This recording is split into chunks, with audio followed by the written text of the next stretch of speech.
this could be us. So back to what I was saying. Could be us.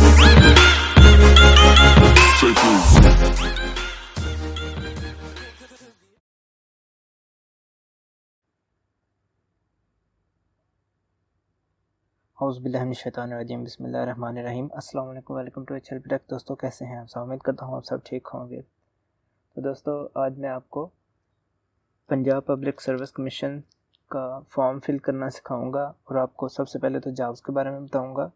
जो jobs announce हुई हैं उसके बाद आपको फॉर्म फिल करना सिखाऊंगा और इसके एप्लीकेशन कैसे आप डाउनलोड कर सकते हैं, ये सारी चीज़ें आपको बताऊंगा। तो चलते हैं हम अपने आज के टॉपिक की तरफ। लेकिन उससे पहले अगर आपने अब तक हमारा चैनल सब्सक्राइब नहीं किया तो इसको सब्सक्राइब कर दें और बेल आइकन पे क्लिक कर दें ताकि हर आने वाली वीडियो की नोटिफिकेशन आपको टाइम पे मिलती रहे।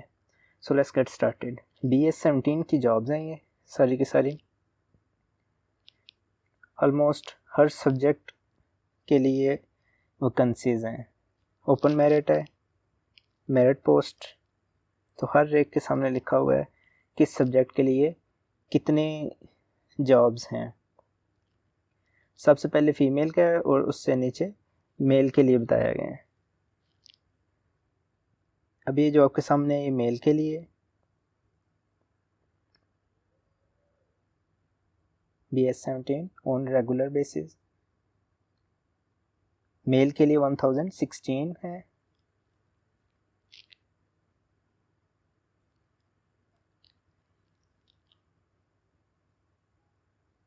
सबसे पहले मिनिमम क्वालिफिकेशन और एक्सपीरियंस की बात करेंगे हम। Masters degree at least second VN in the relevant subject और इक्विवेलेंट क्वालिफिकेशन प्रोवाइडेड।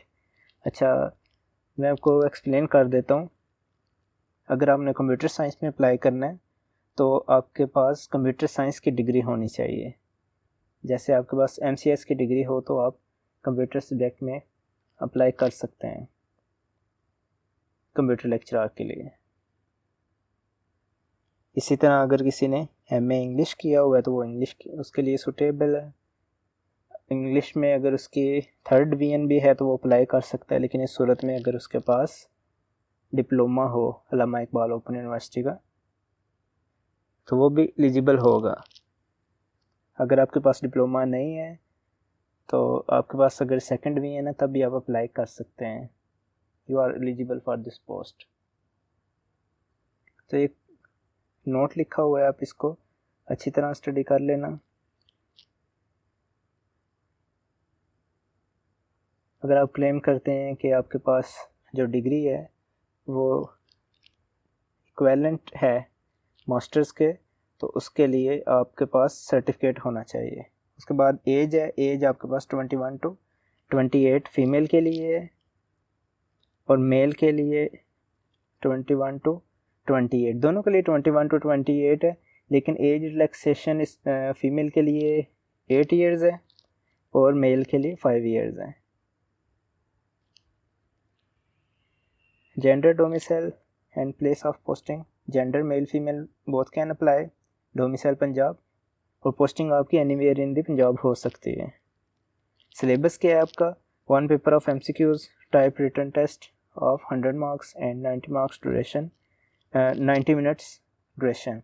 अच्छा, 90 मिनट का आपका एक पेपर होगा और आपका MCQs 100 मार्क्स के होंगे। सिलेबस है 80% क्वालिफिकेशन रिलेटेड क्वेश्चंस। आपकी जो क्वालिफिकेशन है उसके रिलेटेड क्वेश्चन आपके 80% होंगे, 20% जनरल नॉलेज होगा। ये आपका सिलेबस है।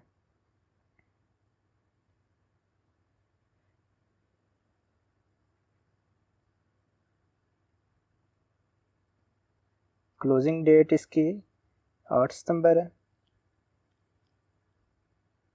और ये फ़ोन नंबर वगैरह वेबसाइट दी गई है। हम डायरेक्ट वेबसाइट विज़िट करेंगे और इसका लिंक आपको डिस्क्रिप्शन बॉक्स में मिल जाएगा।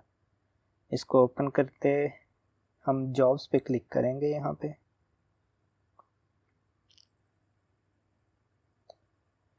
तो आप यहाँ पे अपने डिज़ायर पोस्ट के लिए जिस पोस्ट में आपने अप्लाई करना है आप उसको यहाँ से फाइंड करें। सबसे पहले फीमेल के लिए है ये, इसको मैं नेक्स्ट पेज पे क्लिक करूँगा। यहाँ से मैं मेल के लिए ढूंढूंगा सबसे पहले अपने रेलिवेंट सब्जेक्ट के लिए।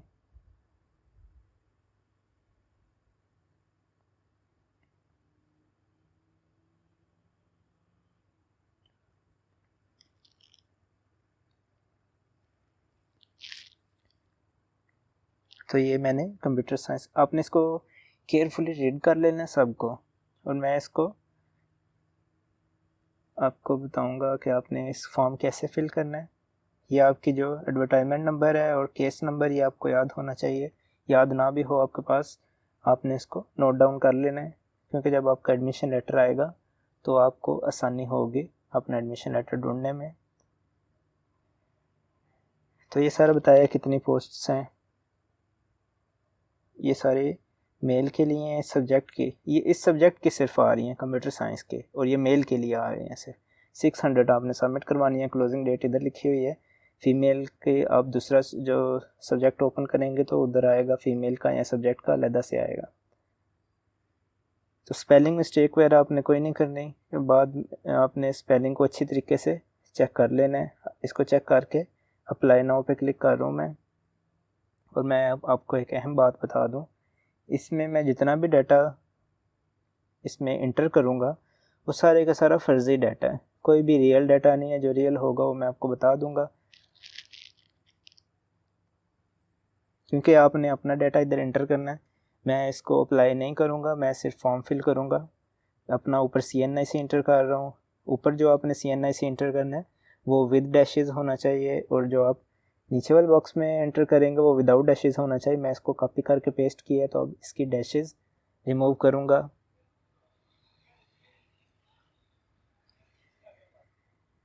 इधर आपने ईमेल एड्रेस एंटर करना है। अब ये डिसेबल है, एक दफ़ा क्लिक करने पे ये इनेबल हो गया है।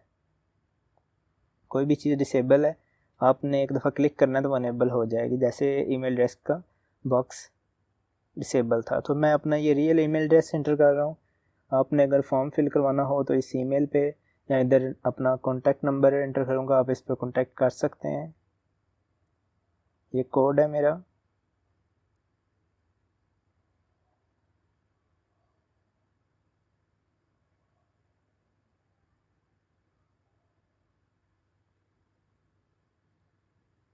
नेक्स्ट कर रहा हूँ इधर। इसका नेक्स्ट स्टेप में जेंडर सेलेक्ट करना है सबसे पहले। अब ये ऊपर लिखा है please select your gender carefully. Carefully आपने जो भी चीज़ सेलेक्ट करनी है इसमें केयरफुली करनी है, क्योंकि बाद में चेंज नहीं होगी। Date of birth, date of birth आपने कौन सी सिलेक्ट करनी है, जो आपकी मैट्रिक सर्टिफिकेट पे लिखी हुई है आपने वो सिलेक्ट करनी है। It can not be changed.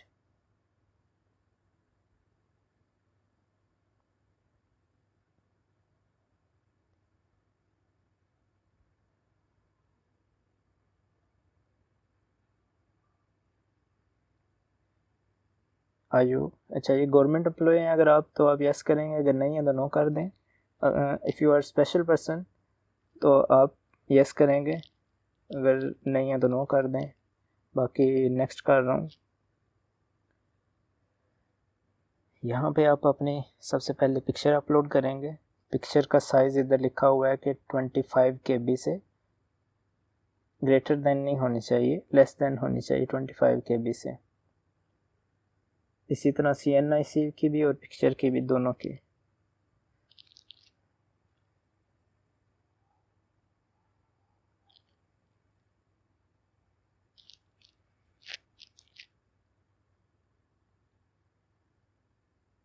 मेरी ये पिक्चर सेलेक्ट हो गई है क्योंकि ये 25 KB से इसका साइज़ कम था। अगर आपका साइज़ ज़्यादा है पिक्चर का तो आपकी अपलोड नहीं होगी, एरर देगी। आपका अगर कोई फॉर्मेट जैसे JPG PNG वगैरह नहीं है तो भी आपकी पिक्चर सेलेक्ट नहीं होगी। ये रिसेंटली मैंने MES की वीडियो बनाई है तो उसमें काफ़ी लोगों को प्रॉब्लम आई है। उनका फॉर्मेट JPG PNG वगैरह नहीं था, उनका कोई और फॉर्मेट था जिस वजह से उनकी नई अपलोड नहीं हुई। तो इधर मैं आपको साइज़ डिक्रीज़ करना सिखाऊंगा।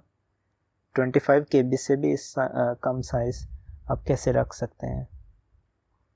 बाकी फॉर्मेट का मैं आपको नेक्स्ट वीडियोज़ में बताऊंगा।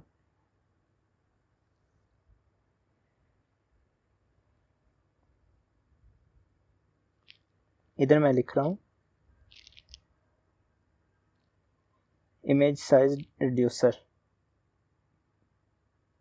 फर्स्ट वन लिंक को ओपन कर रहा हूँ।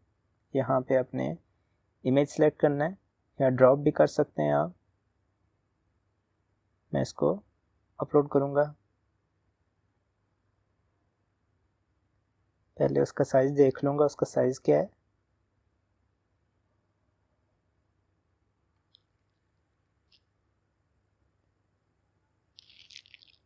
इसी को अपलोड कर लेते हैं। पहले इसका साइज़ देख लेते हैं, 140।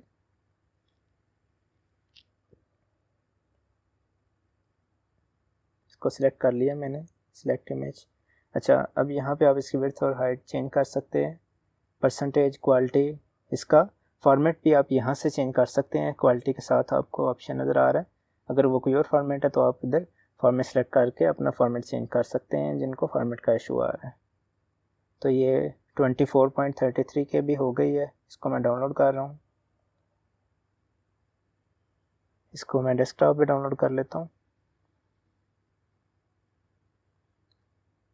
डाउनलोड हो गई है। अब इसका हम साइज़ चेक करेंगे।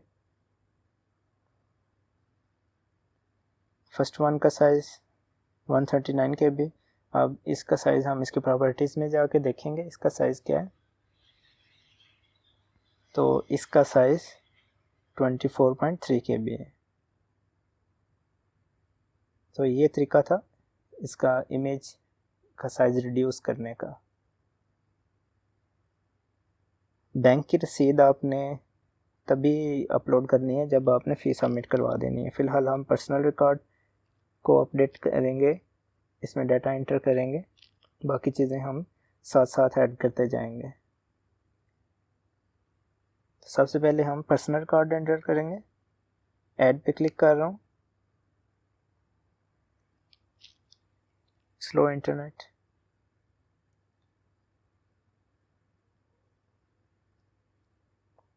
सबसे पहले आपने अपना नेम इंटर करना है, फुल नेम,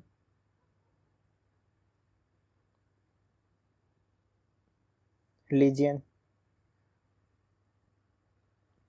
CNIC आप जो ऑलरेडी इंटर कर चुके हैं वो खुद इधर सेलेक्ट हो जाएगा। अब CNIC एक्सपायरी डेट इधर से सिलेक्ट करनी है।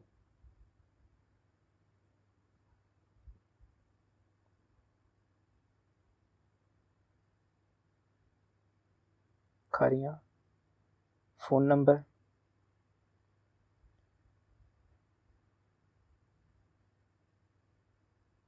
इधर भी मैं अपना फ़ोन नंबर इंटर करूँगा। ईमेल ऑलरेडी इंटर्ड है। Father's name,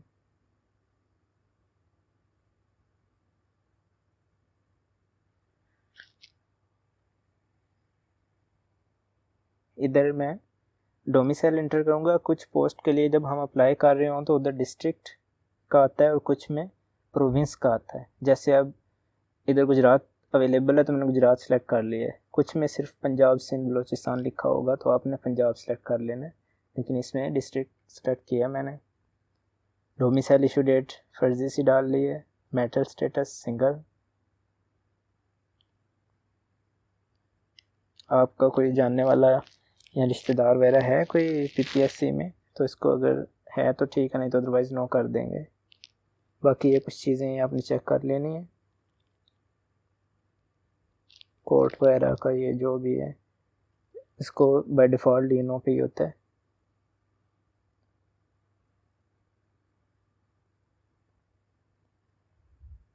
medical issue, medical certificate अगर आपका, तो इसको मैं स्किप कर रहा हूँ क्योंकि इस पोस्ट के लिए रिक्वायरमेंट नहीं है। अच्छा, आपने इधर से अपना सेंटर केयरफुली सिलेक्ट करना है, जो आपके सबसे नज़दीक है वो आपने सेलेक्ट करना है। मैंने लाहौर सेलेक्ट किया है और ये चांसेस वाला आपने बस रैंडमली इंटर कर लें। इसके बाद हम सेव इन्फॉर्मेशन पे क्लिक कर सकते हैं, नेक्स्ट करें। अब यहाँ पे हमने अपने क्वालिफ़िकेशन वगैरह इंटर करनी है। यहाँ पे आपको सेट दिया हुआ है, हमने सबसे पहले सेट नंबर सेलेक्ट करना है। जैसे 1 to 14 सेट नंबर दिया गया इसमें हमारे पास, आप चेक कर लें। जो आपकी डिग्री है उसके मुताबिक आपने सेट नंबर सेलेक्ट करना है। जैसे ये MSc logic and computer science है, matric, inter, bachelors, MSc computer science. Computer science वाले इसको सिलेक्ट करेंगे, इंफॉर्मेशन टेक्नोलॉजी वाले इसको सिलेक्ट करेंगे,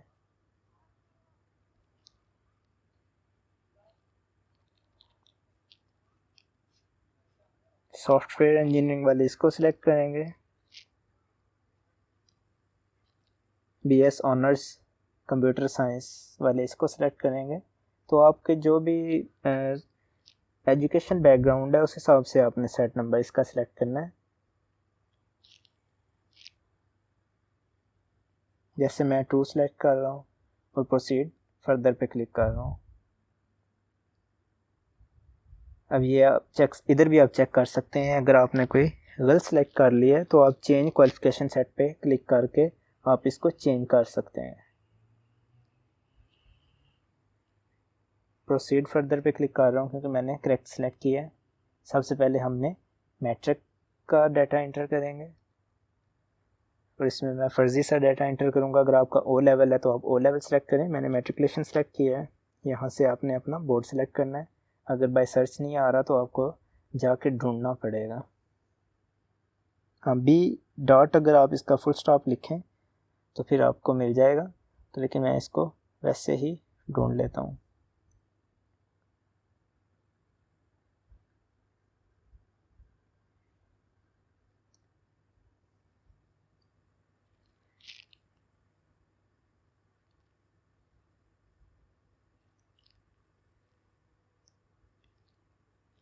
तो ये मैं फर्जी सा इसमें मेजर सब्जेक्ट लिख रहा हूँ और सिर्फ एक ही लिख रहा हूँ। रिजल्ट डिक्लेयर ऑन, ये भी मैं अंदाजे से ही लिख रहा हूँ फर्जी सा, क्योंकि मैं सबमिट नहीं करूँगा। मैंने जिसका सबमिट किया हुआ है उसका मैं आपको एप्लीकेशन डाउनलोड करने भी बताऊँगा और टोकन जनरेट करना भी बताऊँगा, एप्लीकेशन नंबर एंटर करके सब बताऊँगा आपको। अच्छा, इधर आपने अपने टोटल मार्क्स और इससे ऊपर आपने ऑब्टेन मार्क्स एंटर करने हैं। डिवीजन सेलेक्ट करने के बाद आप इसको, अगर आप वेरीफाई करना चाहते हैं वेरीफाई कर लें, तो मैं तो ऐड अनदर पे क्लिक किया है। अब आप देख सकते हैं ये ऐड हो गया है। आप इसको इधर से अगेन चेक कर सकते हैं। अब मैं इंटरमीडिएट का डाटा एंटर करूँगा। अगर आपका A लेवल है तो A सेलेक्ट करें, तो बोर्ड इसने बाय डिफ़ॉल्ट सेलेक्ट कर दिया है। सब्जेक्ट भी मैं इसके फर्जी से एंटर कर देता हूँ। अगर आपका इस लिस्ट में नेम नहीं आ रहा बोर्ड वाले में, तो आप इसके जो नीचे बॉक्स है यहाँ पे आप खुद टाइप कर सकते हैं। तो इससे ज़्यादा इसमें डाटा एंटर नहीं होगा इस बॉक्स में, तो इसको मैं इकोनॉमिक्स को रेज कर देता हूँ। रिजल्ट डिक्लेयर्ड ऑन, ये भी मैं फर्जी सा इसमें डेट लिख देता हूँ।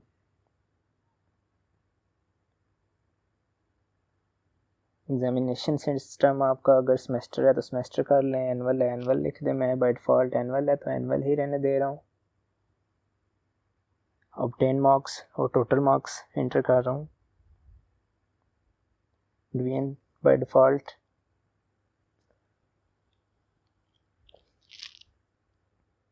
अब बैचलर सेलेक्ट कर रहा हूँ तो इधर बोर्ड नेम लिखा हुआ है, मैं इसको चेंज करके यूनिवर्सिटी नेम करूँगा, पंजाब यूनिवर्सिटी।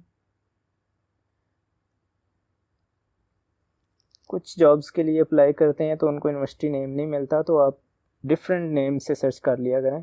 जैसे मैंने पंजाब यूनिवर्सिटी लिखा है, कुछ जॉब्स में यूनिवर्सिटी ऑफ पंजाब लिखा होता है और कुछ में यूनिवर्सिटी ऑफ द पंजाब, तो आप डिफरेंट सर्चेस से फाइंड कर सकते हैं। तो यहाँ पे मैं अपने डेट भी फर्जी से, मार्क्स भी फर्जी से एंटर कर रहा हूँ।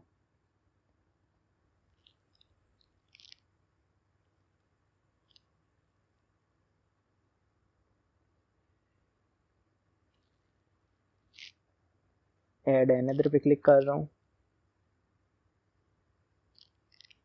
MSc कंप्यूटर साइंस ये मेरा कंटिन्यू है, तो इसको भी मैं फर्जी से डाटा एंटर करूँगा।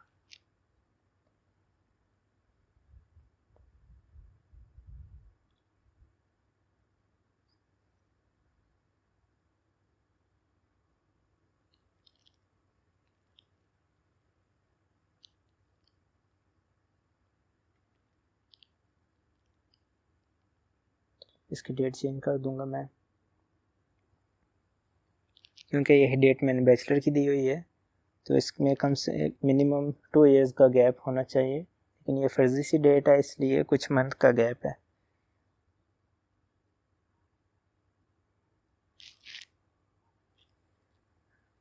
इसका CGPA में होता है, लेकिन मैं वैसे ही फर्जी सा डाटा इसमें एंटर कर रहा हूँ, इस वजह से मैं इसका मार्क्स एंटर कर रहा हूँ। बैचलर का भी अगर आपका CGPA में है तो आप CGPA एंटर करेंगे, आप मार्क्स एंटर नहीं करेंगे। जैसे मेरा बैचलर मार्क्स था, CGPA नहीं था। उन्होंने दोनों ऑप्शन दिए हुए हैं। इसके बाद अगर मैं वेरीफाई करना चाहता हूँ वेरीफाई कर सकता हूँ, अदरवाइज़ मैं इसको सेव कर दूँगा। इधर आप अगेन अपना डाटा सारा चेक कर सकते हैं, अगर कोई प्रॉब्लम है तो आप इधर से इसको चेंज कर सकते हैं।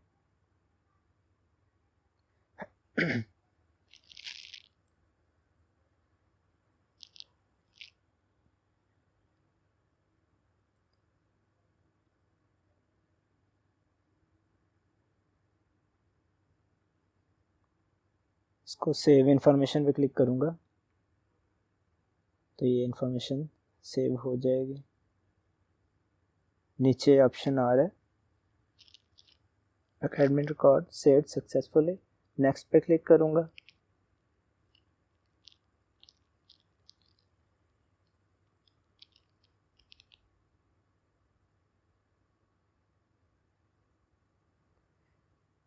जो लोग फीस जमा नहीं करवा सकते वो स्पेशल पर्सन है, और जो पहले से PPSC में जॉब कर रहे हैं।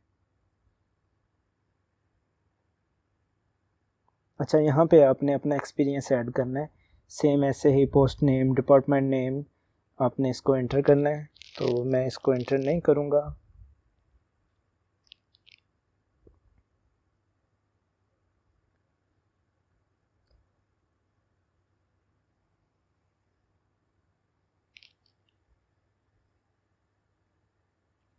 ये इधर आपने बैंक की रसीद एंटर करनी है, और बैंक की रसीद तो आप तभी एंटर करेंगे, पहले आपको चलान फॉर्म डाउनलोड करना पड़ेगा, उसका प्रिंट लेना होगा, फिर आपको बैंक में फ़ीस सबमिट करनी होगी, फिर आप उसको कैप्चर करके या स्कैन करके अपलोड करेंगे। तो आपने अब इसका चलान फॉर्म कैसे डाउनलोड करना है वो मैं आपको बताने लगा हूँ। आपने जो आप जिस जॉब में अप्लाई करना चाहते हैं आप उसको एक दफ़ा ओपन करें, या आप इसको स्टार्ट में ही डाउनलोड कर सकते हैं। तो मैं इसको ओपन करूँगा।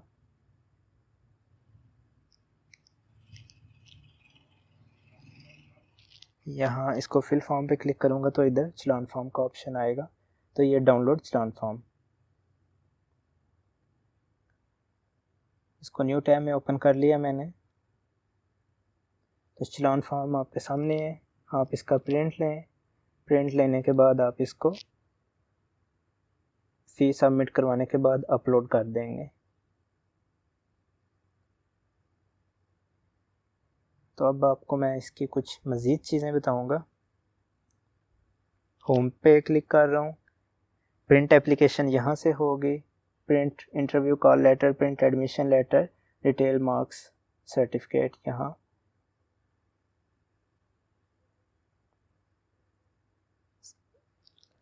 यहाँ पे प्लानर में आपको सारी डिटेल मिलेगी, कौन सी जॉब कब ओपन हुई, कब उसकी लास्ट डेट, कितने उसके पोस्ट हैं, कितनी उसके एप्लीकेशन रिसीव हुई हैं, उसका एग्ज़ाम प्लान कब हुआ है, हेल्ड कब है, एग्ज़ाम टेस्ट रिज़ल्ट डेट कौन सी है। यहाँ पे आपको हर चीज़ की इंफॉर्मेशन मिलेगी। प्लानर को आपने विज़िट करते रहना है, इसको आपने स्किप नहीं करना। और जब आपने इसको सबमिट करना है तो आपको आपके नंबर पे एप्लीकेशन नंबर और टोकन नंबर आपको सेंड कर दिया जाएगा, उसको अपने पास आपने सेव कर लेना है। जैसा कि मैंने अप्लाई किया था इसमें, तो मेरे पास एप्लीकेशन नंबर और टोकन नंबर अवेलेबल है। प्रिंट एप्लीकेशन नंबर पे क्लिक कर रहा हूँ, यहाँ आप अपना CNIC, यहाँ एप्लीकेशन नंबर और यहाँ आप अपना टोकन नंबर एंटर करेंगे जो आपके पास मैसेज में आएगा। अगर एप्लीकेशन नंबर अपना भूल गए हैं तो आपको अपना इधर CNIC एंटर करना है और इधर आपको अपना टोकन नंबर एंटर करना है। 4 डिजिट्स का आपका टोकन नंबर होगा, एग्जांपल दी गई है, ये जैसे लाइक लिखा हुआ है 2878, इस तरह से आपका टोकन नंबर होगा। तो अगर आप एप्लीकेशन नंबर अपना भूल गए हैं तो उसके लिए आपको CNIC इंटर करना है। एप्लीकेशन नंबर टोकन नंबर अगर आपको रिसीव नहीं हुआ तो आप अपना application number, CNIC expiry date और matric result date, date of birth, CNIC, ये सारी चीज़ें आप ऐड करें तो आपको आपका टोकन नंबर मिल जाएगा। मेरे पास एप्लीकेशन नंबर भी है, टोकन नंबर भी है। मैं सबसे पहले इधर अपना एप्लीकेशन नंबर एंटर करता हूँ। तो ये लिखा हुआ है रॉन्ग एप्लीकेशन नंबर। अगर ये करेक्ट होगा तो आपको कोई एरर नहीं देगा। तो मैं इधर एक और नंबर एंटर कर रहा हूँ। अब ये करेक्ट है। इधर अपना CNIC नंबर एंटर करूँगा, नीचे अपना टोकन नंबर। सबसे पहले CNIC इंटर कर रहा हूँ मैं। ये आपका टोकन नंबर होगा 4 डिजिट्स। प्रिंट एप्लीकेशन पे क्लिक कर रहा हूँ।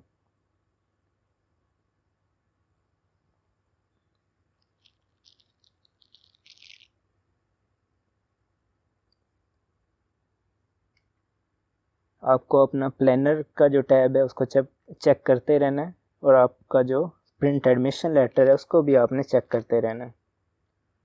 ये मेरा कॉन्टैक्ट नंबर है, आप इस पर कॉन्टैक्ट कर सकते हैं। इसकी भी 600 ही थी। सेव एज PDF पे क्लिक करके मैं इसको सेव कर लिया है। प्रिंट पे क्लिक करके भी इसको मैं सेव कर सकता हूँ। एडमिशन लेटर्स आपको यहाँ नीचे मिल जाएंगे। मैं इसको स्क्रॉल डाउन कर रहा हूँ। प्रिंट एडमिशन लेटर पे क्लिक करेंगे आप,